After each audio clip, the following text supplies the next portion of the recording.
২৪ জুলাই গণ অভ্যুত্থানের পর ইনকিলাব মঞ্চ নামে একটি প্ল্যাটফর্ম তৈরির মাধ্যমে দেশের রাজনীতিতে আসেন ঝালকাঠির নলছিটির ওসমান হাদি। তার ইচ্ছে ছিল ইনসাফের রাজনীতি কায়েম করা। সাংস্কৃতিক পরিবর্তনের মাধ্যমে দেশকে এগিয়ে নিতে চেয়েছিলেন তিনি।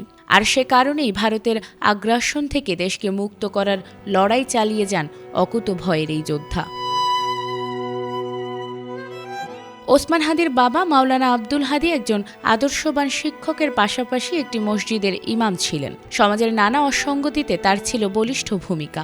যে কোনো দুর্যোগ কিংবা দুর্বিপাকে তিনি ছিলেন অগ্রভাগে। ছোটবেলা থেকেই তার ছোট সন্তান শরীফ ওসমান বিন হাদি বাবার মতোই প্রতিবাদী হয়ে ওঠে। তার বাবা ছিলেন নলছিটি ইসলামিয়া সিনিয়র ফাজিল মাদ্রাসার উপাধ্যক্ষ।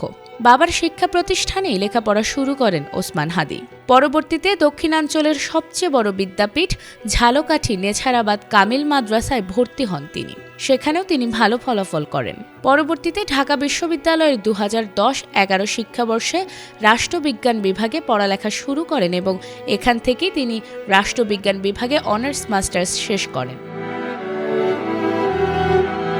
তার শৈশব কাটে সুগন্ধা নদী তীরের শহর নলছিটিতে।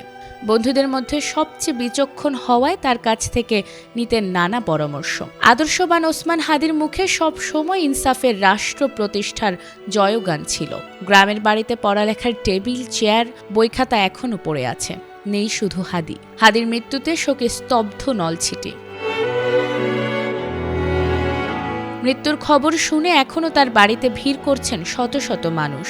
শোকে কাতর তার প্রতিবেশীরা। আধিপত্যবাদ বিরোধী আন্দোলনে শহীদ ঝালকাঠির কৃতি সন্তান শহীদ শরীফ ওসমান হাদি স্মরণে রোববার সন্ধ্যায় নাগরিক শোক সভায় হাদির বিদেহী আত্মার শান্তি কামনার পাশাপাশি হত্যাকারী যেখানেই থাকুক তাকে গ্রেফতার করে ফাঁসির দাবি জানিয়েছেন বক্তারা।